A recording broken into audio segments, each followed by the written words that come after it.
How to hide Snapchat friend list. Snapchat does not have a direct hide friend list feature because user friends list or user friend list are private by default and not visible to others. So, in order to hide specific friends, you can block them, remove them, or clear them from your chat feed. So, if you want to clear them from a chat feed, you want to open up Snapchat, go to the chat page, locate the person that you wish to hide. Let's say this is the one. After which, you simply want to go ahead and select notification settings, long press their profile name, and go to Actually, you want to go to chats and notification settings.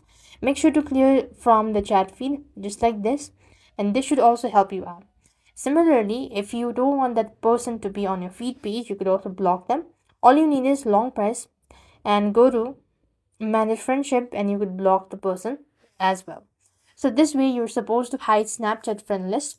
I hope the video was helpful. Make sure to like, share and subscribe. Thank you for watching. See you in the next video.